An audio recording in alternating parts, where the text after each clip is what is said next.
Also, I want to say thank you to a couple other pleasantry folks. We do have today's luncheon sponsored by Orlando Health. Thank you very much, and they're going to be up here in just a moment. But I also want to say thank you to Avalon Park Group for helping put this together and allowing us to have this space here today. PDQ for our lunch is the food that you had there over in Waterford Lakes. And also to Miguel Rubiera, who is right here, and he is with Lumarez, that's his company. He's a full-service media content marketing company providing graphic design for print and online marketing, video marketing, social media marketing, increasing prospect engagement and conversations.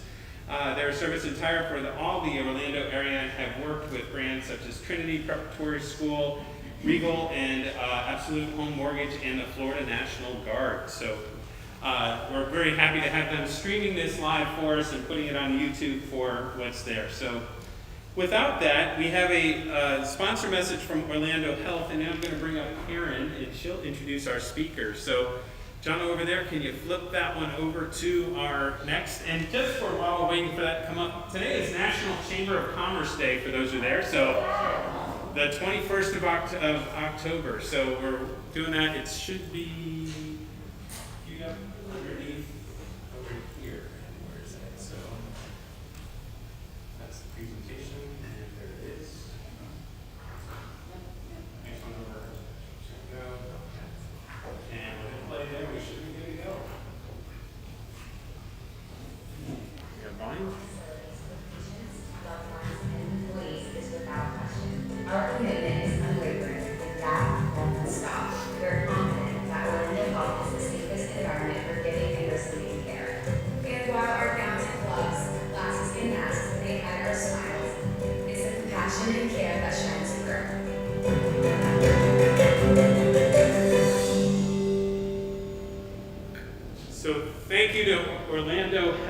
sponsoring today's luncheon, and without further ado, our board chair, Karen Jensen. Thank you so much, Andrew and all. And let me say, first of all, only because I'm properly socially distanced at this moment am I not wearing my mask. I'm sure my employer, Orlando Health, and we take very seriously COVID, would like to see me otherwise in it. Rest assured, I will. Otherwise. Thank you, Zach, for taking my photograph. Appreciate that. No, it's such a pleasure to be here today. And as Andrew said, today is our first in-person luncheon since COVID. We have a number of our members that have been encouraging us. We're very pleased. We're especially pleased that we have a very powerful speaker with us today. And we are also very pleased to simultaneously be live streaming for our many members who are not yet comfortable coming back into the in-person setting.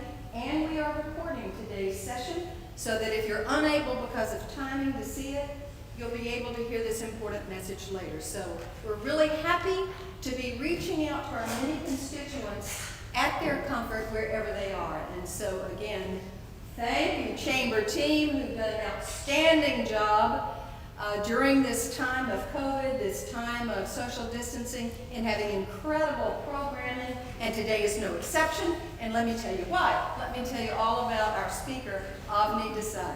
Avni is the president at Shellman and Company. She has more than 15 years of experience in IT, attestation, risk management, compliance, and privacy. Her primary focus is on emerging healthcare issues and privacy concerns for organizations. Just a clue, I have heard Avni speak on the privacy issue. She has scared me to death and made me a much better person online as a result. So I'm taking very seriously all those things.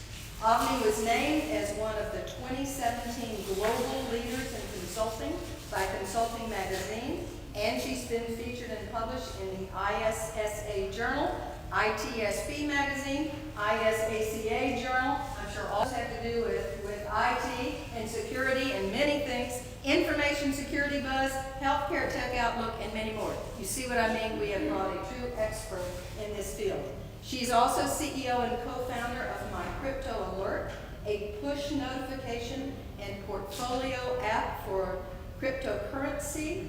My Crypto Alert sends an alert and portfolio problems that crypto investors face, and a tool to buy and sell coins on arbitrage.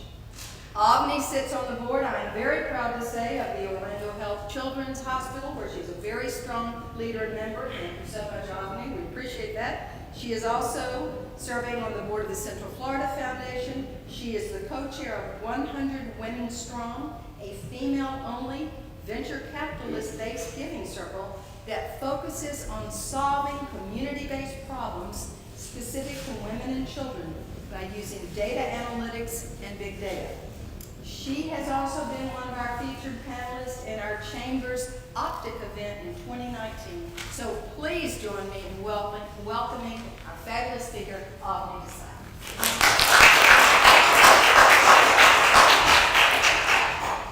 Do you have a clicker or I do?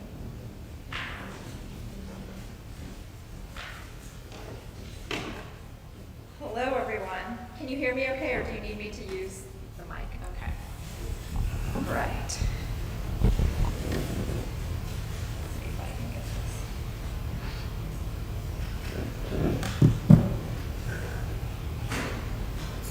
Well, I'm very excited to be here and to talk about cryptocurrency. I love crypto. I can tell you that. I can sit here and talk about crypto all day long. But what I want to talk about today specifically is how can you guys use crypto, and how can crypto be used in the normal world. So, okay. I've got Perfect. better for you. We're just trying to get plugged in. Sorry about that. So what we're going to talk about today is really what is Bitcoin. There's a lot of cryptocurrencies that are out there. There's Ethereum, there's Ripple, there's actually 16,000 coins that are out there. But we're going to talk about Bitcoin because Bitcoin is actually the most known and the most used. Perfect. Okay. So before we go into what is Bitcoin, we have to talk about blockchain. So the best way that I can think about it is you think about email and the internet. You can't have email without the internet. Well, you can't have Bitcoin without blockchain. So what blockchain is the technology that all cryptocurrencies sit on. So what is it? You know, it's what they call a distributed, decentralized system. So when you think about it, we think about what does that mean? I'm going to go into what is blockchain in detail, but at the end of the day, what blockchain is every single computer that we have is its own node. So when we have 100 people who have their own computers, and I do a transaction, I buy 1 Bitcoin, each node will tell you that Avni bought 1 Bitcoin. So why is that good? Well, it decreases fraud. For me to try to tell all 100 people in here to say, let's say I didn't buy that Bitcoin or I did give that Bitcoin, it's hard to do, right? So you have a lot of transparency. And that's what the blockchain is used for. But the blockchain is used for a lot of other things outside of Bitcoin. You've probably heard of smart contracts. You can buy and sell things. Healthcare, there's a company called HealthWiz that is out there that you own your own PHI, and anytime that PHI changes, so let's say you go to an ER in California and then you come here back to Orlando Health, you can carry your own personal blockchain with your healthcare, and you can tell the hospital or the doctor that you're at, this is my healthcare records and it's in a safe place. So the blockchain is used for a lot of things, but the biggest case study for the blockchain right now is Bitcoin. So your blockchain becomes super strong the more transactions that you have. So if me and Zach make our own personal blockchain and it's just me and him, well, I can convince him to say that didn't happen, right? So now that blockchain is really not strong. But if I get everybody in this room plus the room next door and all that, my blockchain becomes stronger and stronger. So the more blocks that you have or transactions, the stronger your blockchain is. So, you know, the interesting thing is, you know, a lot of things happened before Bitcoin. So Bitcoin happened in 2008. And that was really, I can tell you, I bought my first Bitcoin in 2009 and I had to send cash in an envelope to Canada to get my first coin. And I heard that's illegal now, so I'm sorry about that. You shouldn't send cash in the mail out of the country. But that's how you used to be able to buy it. But now you can actually download an app. My son, who's 9 years old, buys and sells Bitcoin on Robinhood. It's a free app that you don't get charged to buy and sell. And it's really easy. And he loves it because he can buy fractions of Bitcoin. So Bitcoin is really expensive today. It's $11,000. I think this morning it was $11,277. But he buys $4 worth or $5 worth of it, and so you can buy fractional Bitcoin. But there was a lot of stuff that happened in 1998, and they were called B-Money, Bitcoin, DigiCash, Hashcash. None of them are around anymore, but they were also distributed digital currency. So people say, well, what is it? Like, what is it physically? There is no physical coin that's out there. So, you know, when you see that Bitcoin, it looks like a coin, that's actually the sign of it, but there's really no coin that is out there. But you do things like you mine coins. So if you want a Bitcoin, you actually have to mine it. So if you ever come to my house and you come into my office, I have these multiple servers that are set up. And these servers, they solve these mathematical algorithms all day. And before, in 2008, 2009, you could solve an algorithm because they get harder and harder, and you can actually get 1 Bitcoin. So now it takes me maybe 6 months, 7 months to solve an algorithm to even get 1 Ethereum, which is $1,000. I can't even get a Bitcoin anymore because I don't have enough power, I don't have enough energy, you know, to be able to solve these algorithms. But those algorithms are the way you mine, and that's how you get Bitcoin. I'm going to tell you there's only a specific number of Bitcoin that are out there. We haven't mined them all, but once we get there, you've mined all the Bitcoin, and now that's all you have that's out there. So who started Bitcoin? Well, they say it was this guy. We don't know if this is really him or not, but his name was Satoshi Nakamoto. So in 2008, he put on the internet an 8-page document that talked about peer-to-peer cash. And he talked about mining, and they say it's him, but they also say it's Mark Zuckerberg, and they also say it's Bill Gates. We don't know who started Bitcoin.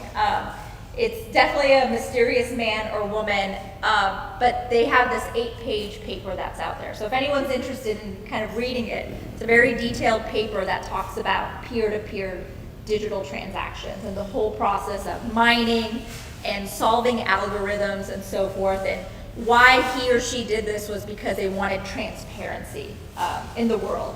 So when I talk about transparency, when you go onto the blockchain, you will know every transaction that happens. You would know that my wallet, not me, but my wallet bought 100,000 Bitcoin. You would know that. It's all transparent of where that specific coin is going, but it also has anonymity because you don't know it's me, you just know it's somebody.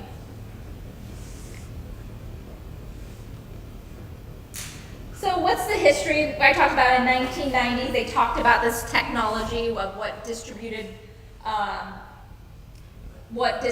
technology for coins could be. Then Satoshi Nakamoto created the Bitcoin in 2009. 2011, it started being used as a cryptocurrency to be payments online. In 2012-13, it finally can be transferred in financial transactions and can be used as digital payments. You can buy stuff. I can tell you, you can go buy a Tesla with Bitcoin. You can go to Subway and you could use Bitcoin. You can go on PayPal and you can use Bitcoin. Overstock, I don't know if any of you use overstock.com.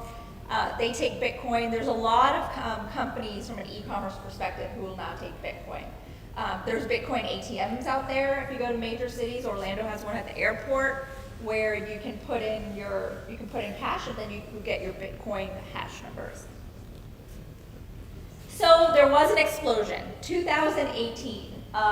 So Bitcoin in 2018 had the largest crash that's ever happened, but all cryptocurrency did. So 2016 and 17, Bitcoin all the way went up to $22,000. So if you think about it, Bitcoin started in 2009 at $2, $3, $4. That was really what we were seeing. And by 2018, it was up to $22,000. At the end of the year, we had the big crash and it went down to $3,000. It's slowly been making its way up. Like I said, this morning it was about $11,000. But there's a lot of other coins that are out there. Bitcoin has gotten a bad rap.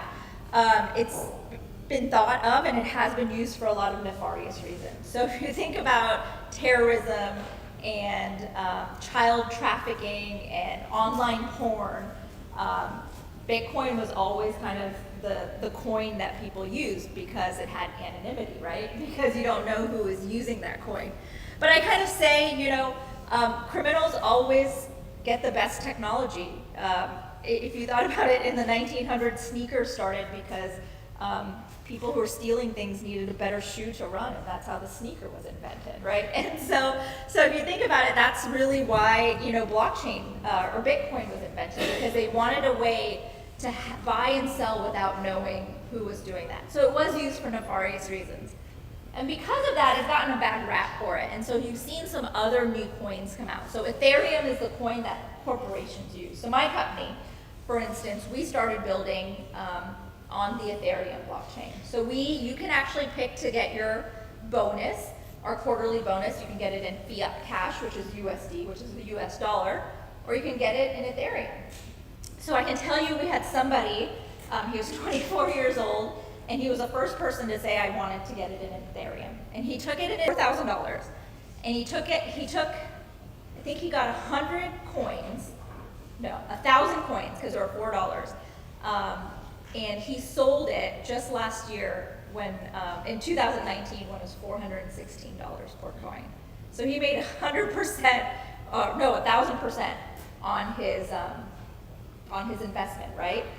So, but if you bought the coin and you took it at $400 today, Ethereum is $200. So it's very volatile. We're going to talk about that. So let's talk about really what is blockchain before we go in there. So blockchain is really a lot of it is based on the financial markets, and it's used for other things beyond cash transactions. But the first reason they built blockchain was for cash transactions. So if you think about it, I'm an auditor, you know, that's what my company does. We audit technology. And so when we think about what's the biggest fraud that comes, is the transaction real, right? Did you really get that amount of money, or did you really spend that amount of money? Well, the books say yes, so the ledger says yes, but that ledger is just, it could be electronic, or it could be like, you know, in the 80s where you wrote down what the ledger was, right? So that's what this is gonna do. The blockchain is gonna say, here is the amount of the transactions, and that's on the ledger. So it's a distributed ledger. So not only do I have the ledger, it's everybody who has the computer who had the transaction.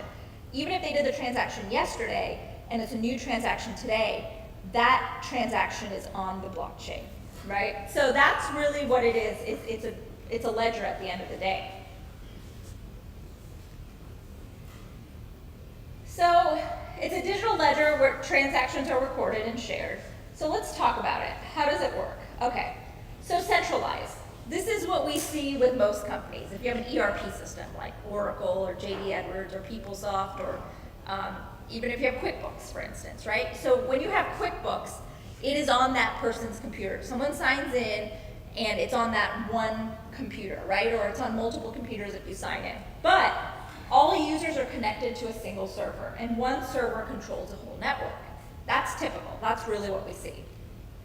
Decentralized is different users are connected to different servers which are linked. So a good example of that is Google or Gmail, right? So multiple people are on Gmail.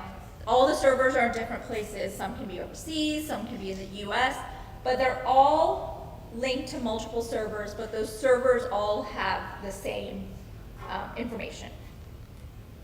So distributed is centralized or decentralized, and each server executes an equal part of any group decision. That's what the blockchain is, and that's what's so unique about the blockchain. So anytime a user does something on any server, that information is now part of the group decision.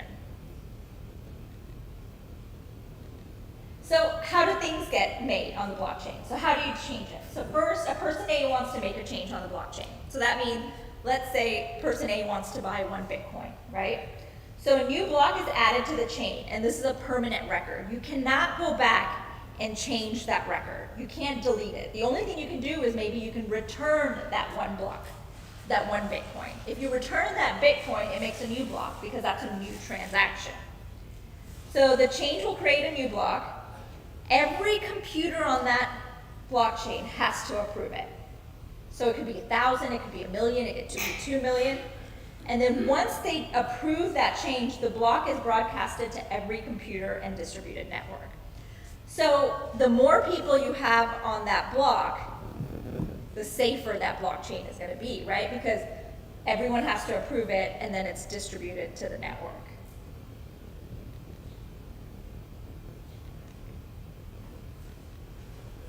So what's the trait? Decentralization.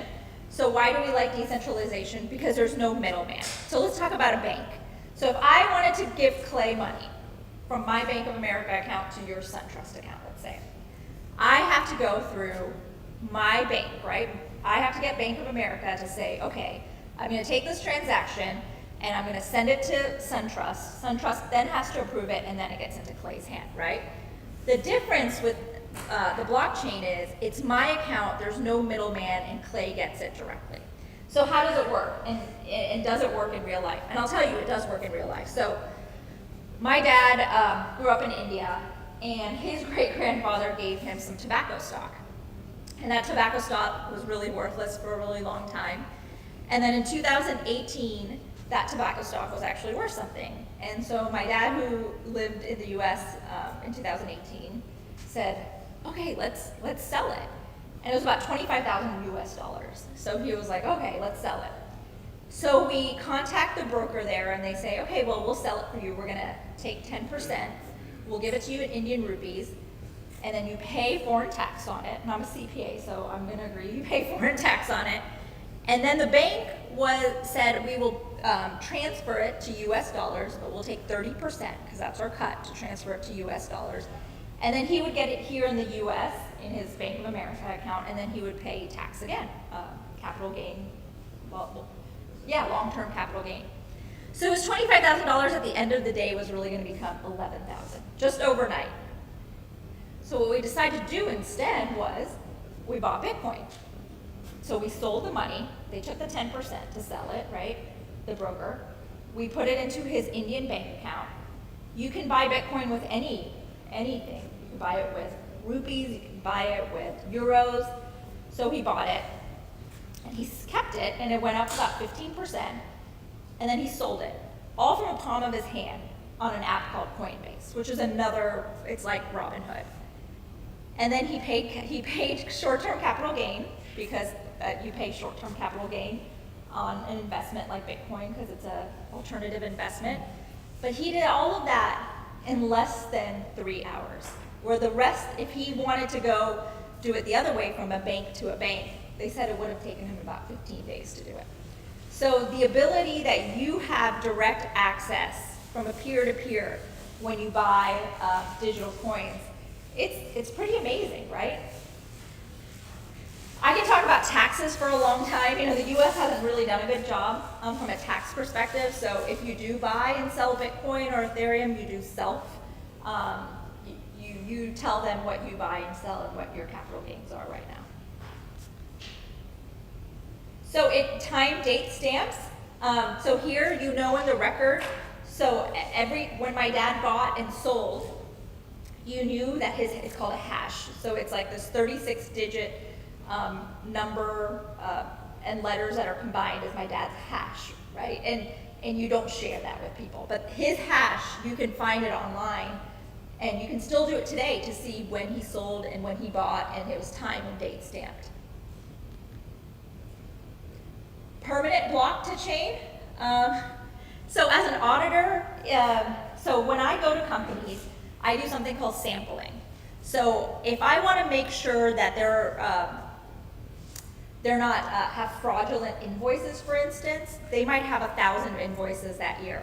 I'll select a sample of 100. And what my auditors will do, they'll go through all of them, and they'll trace them back to the system that made the invoice, and then they'll trace it back to a check to say, okay, was that check paid for that invoice, right? And it's called reasonable assurance. That's all we can do as audit. We can never get 100% assurance. I can never tell you that this company is 100% not doing fraud, right? Because I only can select a sample. Maybe I can select an entire population if the samples are low, but I can't do that for every transaction.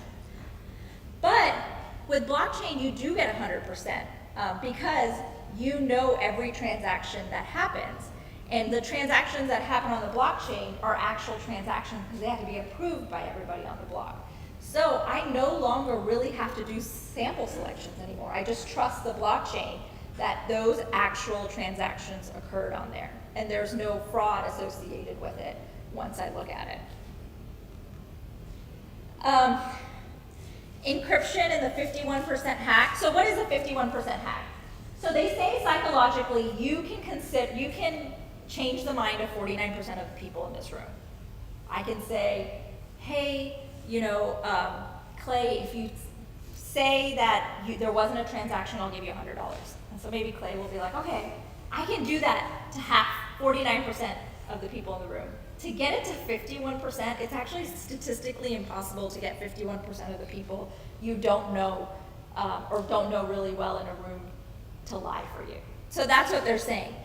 Because you need to have people approve it. For me to convince half the room not to approve the blockchain if it was small, it would be impossible. So fraud is very unlikely on the blockchain. So because of that, also everything on the block is encrypted with the highest level of encryption that we have. So it's very hard to have breaches. But you probably have heard of, there's a lot of people who get their Bitcoin stolen, right? You probably have heard of that. So how does that happen, right? Because the block is less susceptible to having breaches. You don't keep your money on the block. The blockchain only holds the transaction. It's just the ledger. The money is held somewhere else. So if you think about it, if you download the app Robinhood, for instance, and you put in $1,000 into Robinhood, and the block will say, you know, Avni bought $1,000 worth of Bitcoin. But that Bitcoin that I bought doesn't live there. It lives in something called a wallet. It's my wallet. The wallet is what is susceptible to actual breaches. So I'll tell you a great example. I got breached, and it was probably one of the scariest things that have happened to me. So somebody, I talk about Bitcoin all the time. You know, I was on, and I can tell you exactly, I think, when someone figured it out. So I was on NPR talking about Bitcoin, and I talked about Bitcoin, buying it in 2009 and 2010. So someone probably assumed I had a good amount of it. They went to an AT&T store, pretended they were me, or maybe they bribed somebody, and they got my phone number. So I was at dinner with my husband and some friends, and my phone went on no network. And I was like, hey, that's kind of strange. My phone went on no network. But I asked my husband, I was like, did your phone go on no network? He's like, no, but we were in this kind of deserted place. So for 3 hours, my phone was on no network, and I knew something was wrong. And the minute we got home, my phone connected to Wi-Fi. And once we connected to Wi-Fi, I started getting these emails like, your iCloud has been changed, your Gmail has been changed. So what I got SIM hijacked. So someone went in, and when you want to change passwords, you get a 5-digit code on your SMS, right? So now I wasn't getting that. Someone else was getting that because they were me, right? They had my phone number. So they were able to authenticate into everything, and they were able to authenticate into everything that they got into my crypto wallet. So they got into one wallet where I had dual factor authentication, which was my SMS, and they were able to empty my wallet out. So crypto, I can't tell, I only know where they sent it to, right?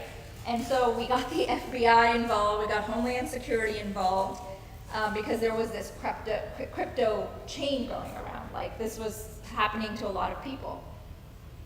But because there's anonymity and you can't really tell who touched it, we never figured it out. We just know it went to this account, which went to another account. We kind of tried to follow all the accounts, but you don't know who owns those accounts, right? And the governments don't own crypto, right? There's no specific government who's overseeing this. You know, it would be different if it was the dollar. We probably can figure out which bank it went to, and the bank would have to provide that information. But because there's no audit trail, we don't know who touched it, we never got to see it again, right? And it was kind of gone. But that breach didn't happen because of the blockchain. That breach happened because my wallet wasn't as secure as it should have been. So I had dual factor authentication on it, but what I really should have had was I should have had one more step of safety on it. So you could get something called a YubiKey, which is an actual key that you have to plug into your device to buy and sell, right? I could have actually gotten an authenticator on my phone, which I had to type in a 5-6-digit number, right? None of that could have happened with a SIM hijack. So now I have one layer of extra security on it, and I have it on my regular, you know, even on my Gmail account, my LinkedIn, my Twitter account, right? All of those, you know, we upgraded the security on it because the breaches happen, and the breaches are going to happen more and more these days. So, you know, central real-time deposit, well, we talked about my dad. My dad got that money in less than, you know, probably 5 minutes if he wanted from rupees to Bitcoin. It was an immediate buy and sell, so it's real-time. And you have simultaneous access to it. You see the transaction, so you see the original document immediately. And ledger and currency. So currency is really, this is a true global currency that's out there. You can buy and sell Bitcoin with any currency currently that is out there. So how does this benefit small businesses, right? So going global. You know, one of the things that a lot of organizations have issues with is, you know, I can tell you my organization, we do 99% of our work is in the US. But when we have a client that's outside of the US, you know, we have to worry about what is, you know, inflation. We're gonna have to worry about things like, you know, the cost of the currency if we're gonna, you know, take payment in another way.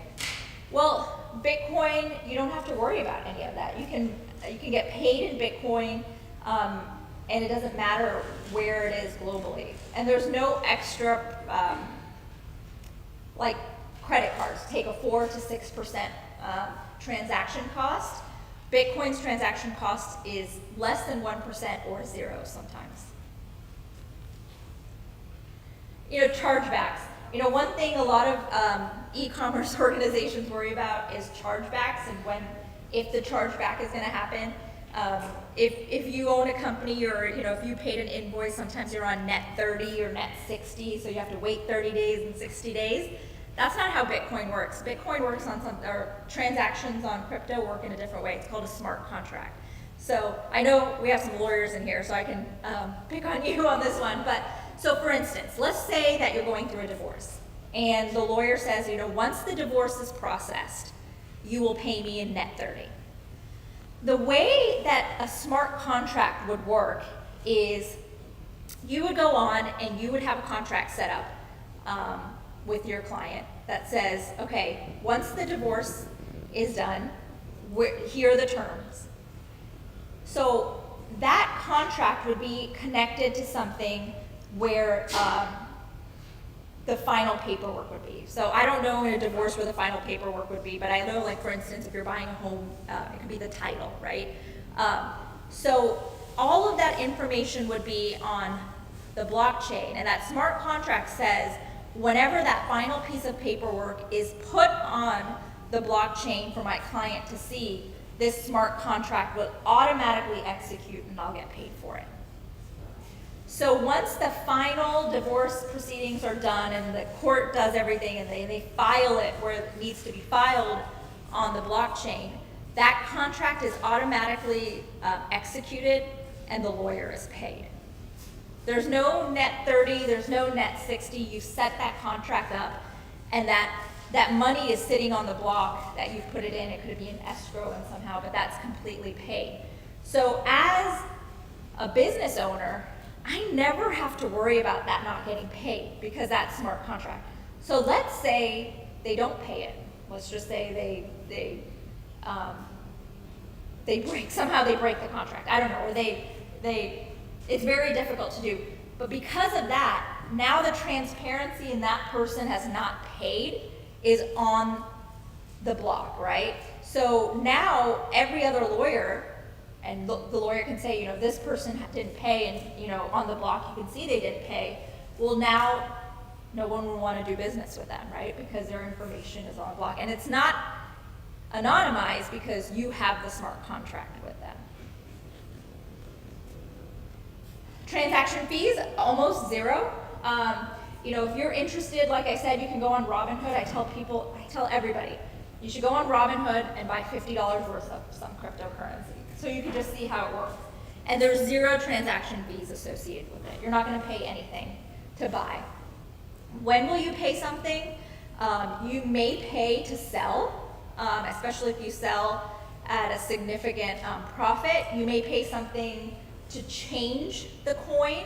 So if you're using Bitcoin and you want to buy Ethereum, you might have a small transaction fee, but these fees are less than 1% most of the time. And a lot of places they're free, like Robinhood. Millennials love it. I can tell you, I was hosting like a reunion for my parents' friends, and we did an Airbnb.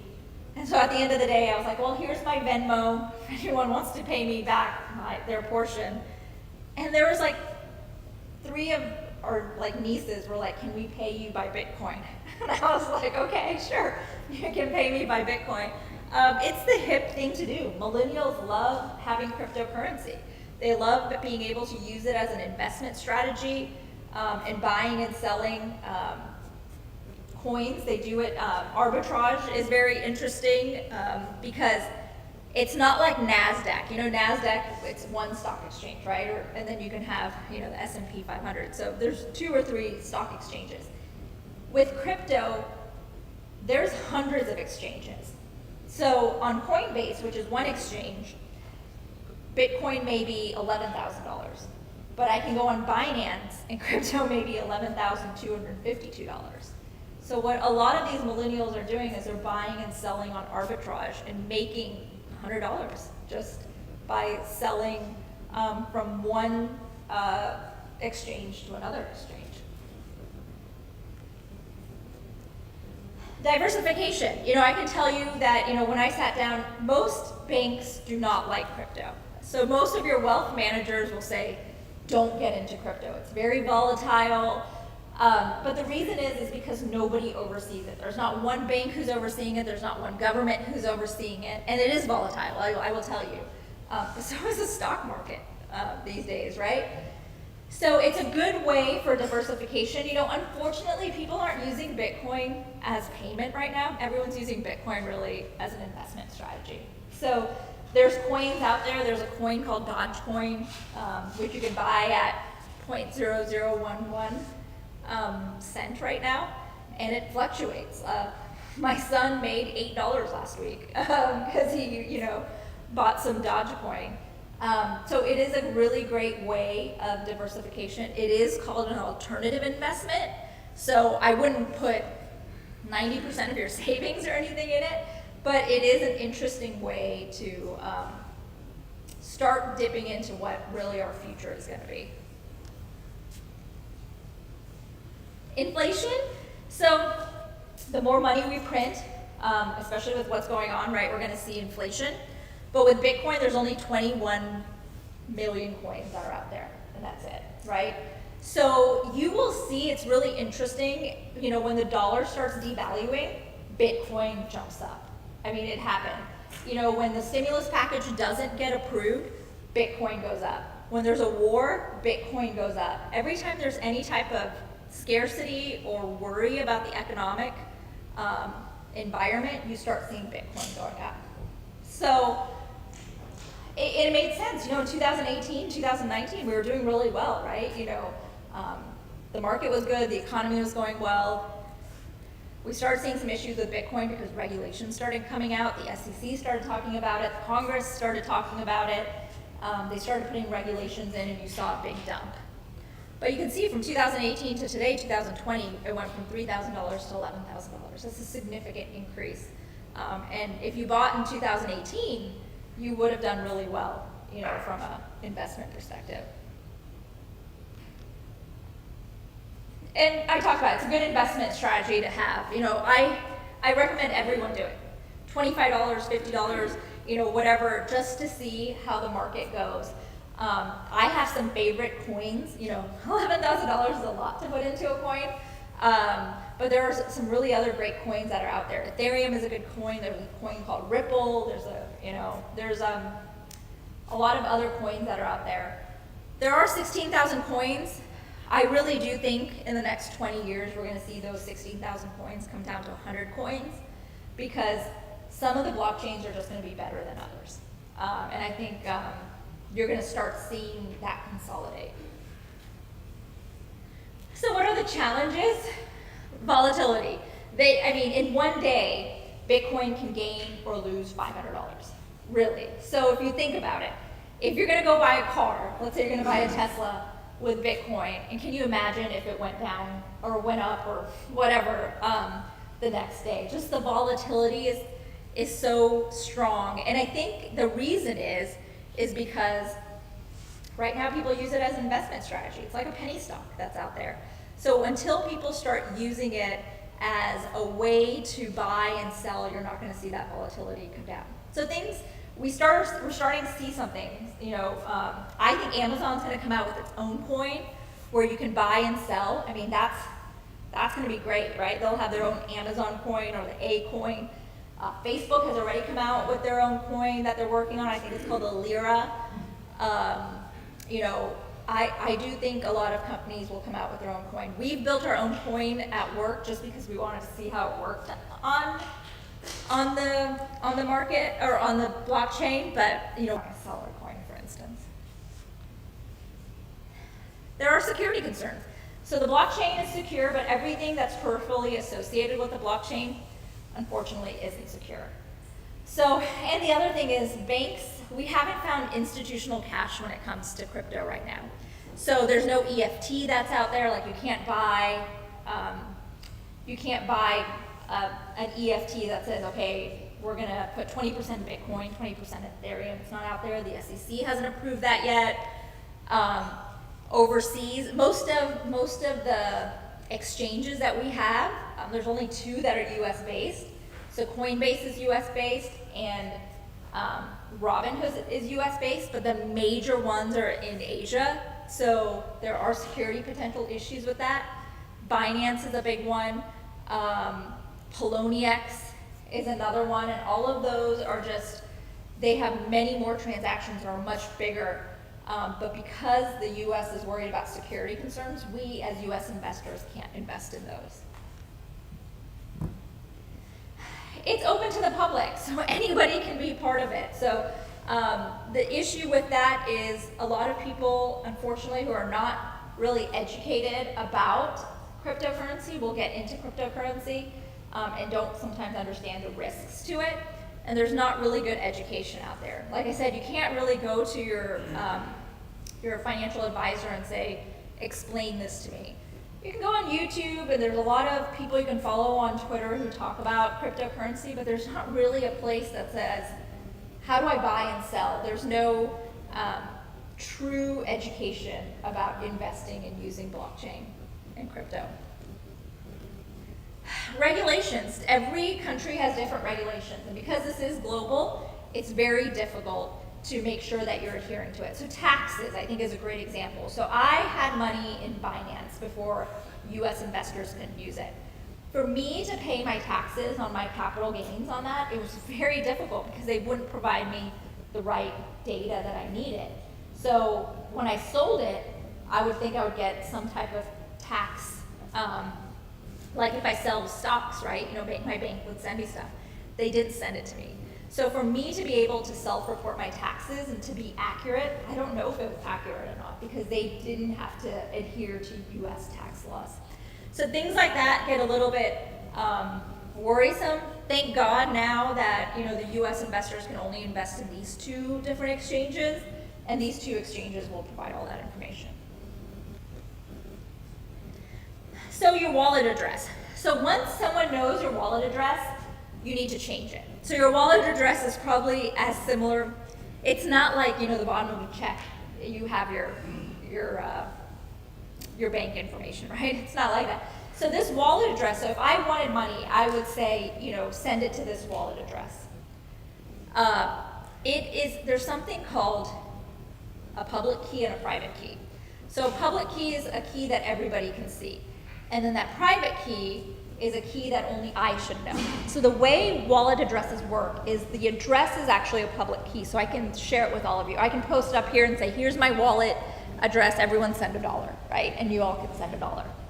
But there's a secondary key in the back, which is my private key. And what happens with a lot of people is, because it's 36 digits and it's needed to accept that payment, a lot of people, what they do is they print it out, they send themselves an email. What you're really supposed to do, you're supposed to print it out and put it in a safety deposit box that nobody knows, or you're supposed to memorize it.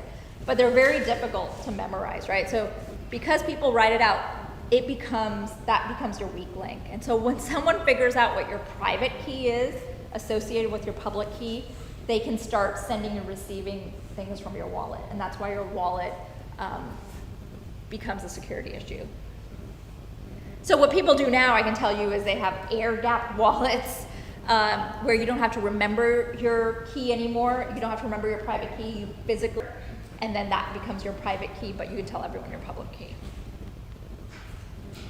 Energy. It is expensive to mine Bitcoin. So I pay probably about $100 a month just to run my servers. And if it's not a good crypto month, I'm probably losing money, right? Maybe I only make $72 by mining cryptocurrency, but I'm paying $100 for energy. So what you're gonna start seeing is you're gonna start seeing a lot of mining farms in places like Nevada, a lot of sunny places where they put a lot of solar out there and they start using those to mine. But it becomes expensive to mine. And that's it. I think we have 3 minutes, so I will take any questions anyone has. I know know that was a lot about a topic that is very abstract. Yeah.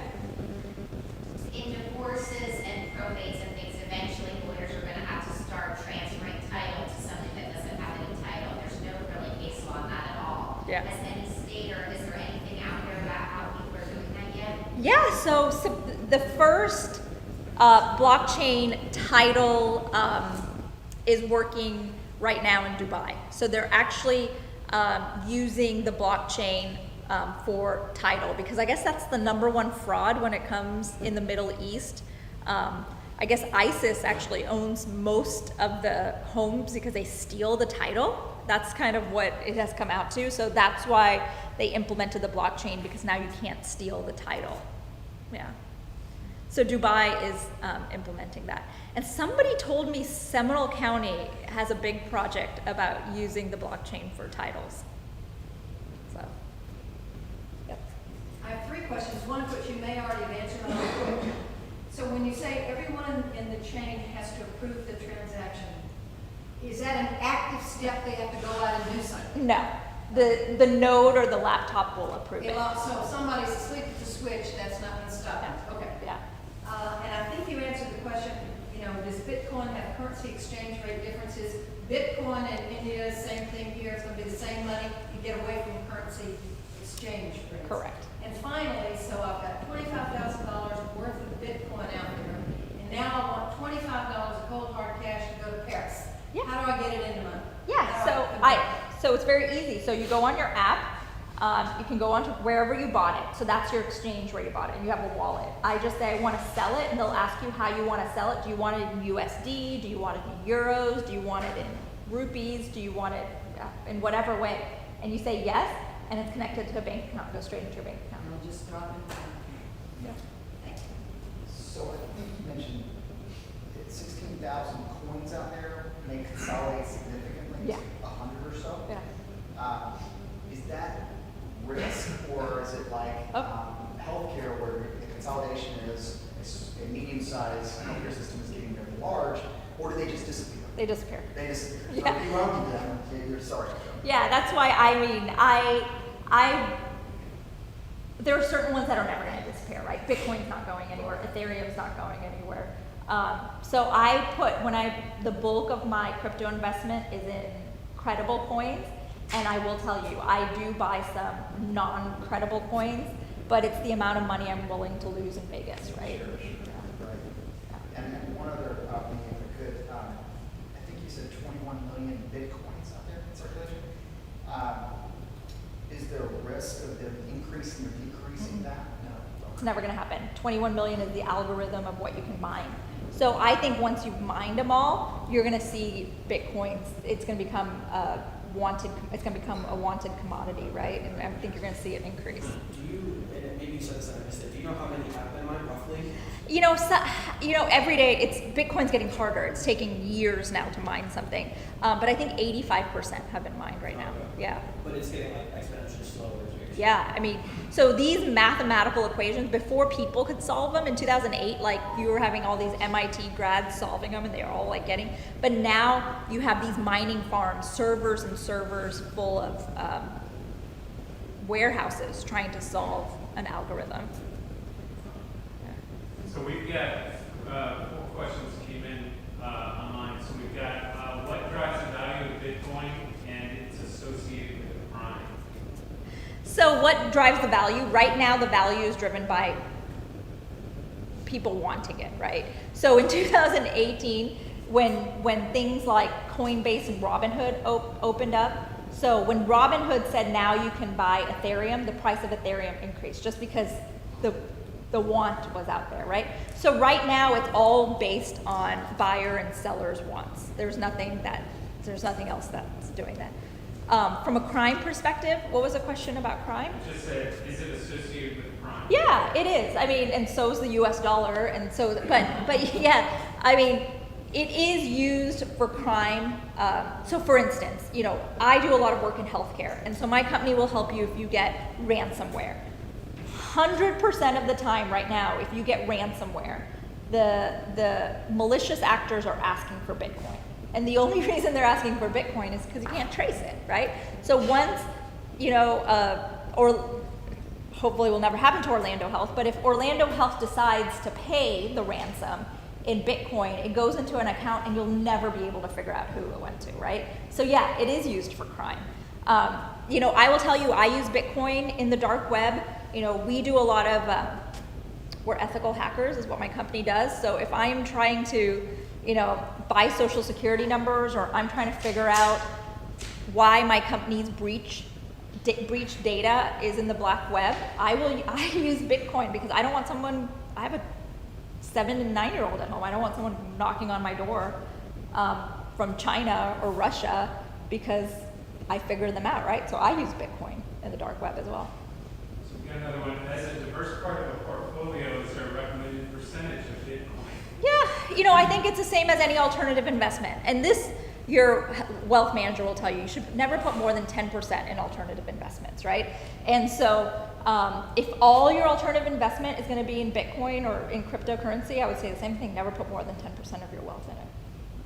And then with 16,000 coins, how do I determine the strongest, most reliable Bitcoin? Yeah, transactions.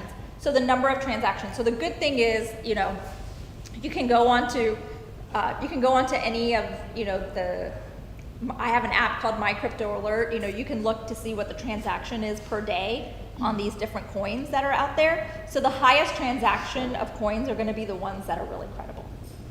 Yeah. Okay, and then given the popularity of Bitcoin, do you anticipate any stricter guidelines and or security in the future? Well, from a security perspective, I think you're going to start seeing, I think two things are going to happen. I think institutional cash is going to start coming in. So you're going to see when the JP Morgans and the Goldman Sachs, all of them start putting money into crypto, you're going to see crypto just jump significantly, right? So that's in the process. But the second thing is, from a security perspective, I think you're going to start seeing these peripherals, your wallets and so forth. Like you can go onto Amazon and you can buy wallets now for crypto, which could run anywhere between $100 and $1,000. Things like that are the security is going to be sitting on you as a user.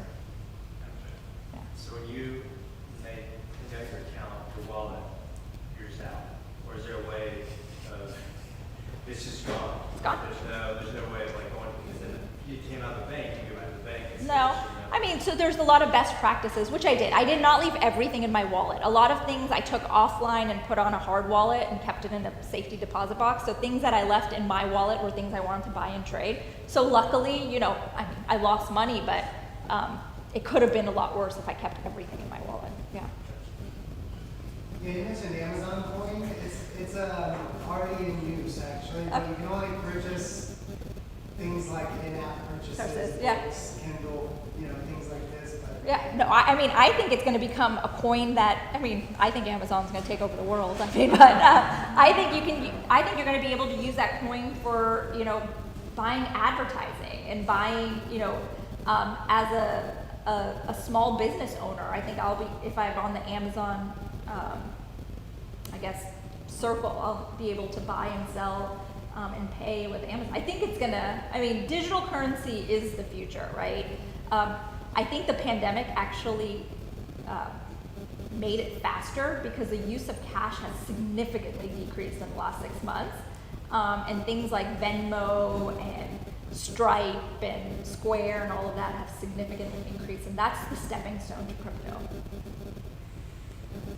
So you said for the currency of the future can there be, for the folks that got in early, are they going to be the billionaires of the future? They're already billionaires.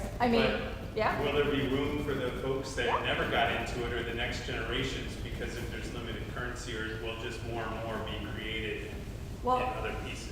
Well, crypto, you can't, like I said, if it's a mineable coin, you can't create more, right? That's the thing. Most of these coins are mineable. But I think a great example was Ethereum. In 2017, you could have bought Ethereum for $1, and today, I don't know what it is today, but $200 right now. There's Ripple, which is 42 cents. I think Ripple's going to become the next Ethereum. I think, so there is definitely room to buy right now. Bitcoin, it's never gonna go back to $5. Never gonna. I mean, I think the lowest it'll ever go is 3,000, and we saw it. But there are pundits out there saying that once Bitcoin is completely mined, they think each coin's gonna be $100,000. All right, any others? Well, thank you very much.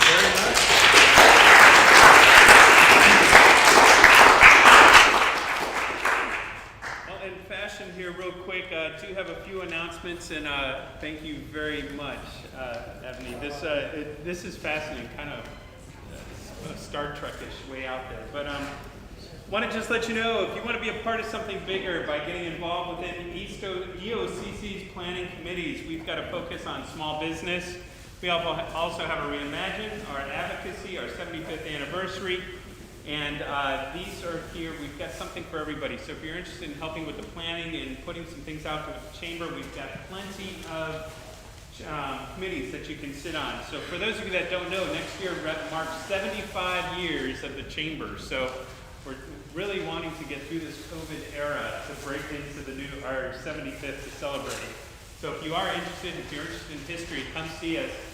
Karen would love to have you on that committee with her. So with that. But if you're hungry for more, join us on the 29th for our next Misters and Sisters Break lunch adventure.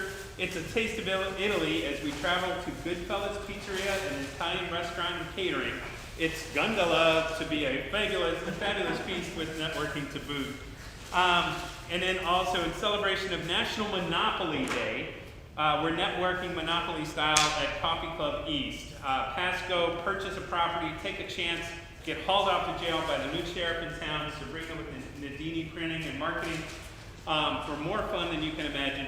Be a property sponsor. If you want to sponsor a property on the Monopoly board, it's only $5. Put your logo, your company name. So if you want to sponsor Avalon Park, for $5, you can put your logo and name on the bingo on the Monopoly property card for those. But we also have chance and also community chest sponsors for those too, for some fun things that are in there. So we'd love to have that. We're going to do that. It's National Monopoly Day, and that's going to be on the 5th of November. But come on out and play, learn some about businesses, have some fun. Some of the things that we're doing on these things, just so that you know, are kind of loosen the tie on one sense, relax a little bit and have fun. Get out of this zoomed out piece that we're all stuck in. Come on out, meet some folks, have some fun. This is going to be a life-size Monopoly game that we're playing there, and it's going to be including teams, so you got to be a part of a group. But it's going to be fun. We've got prizes that we're giving away, so there's some neat things that are going on with that. So if you're interested, come out and see us. We have limited seating because we're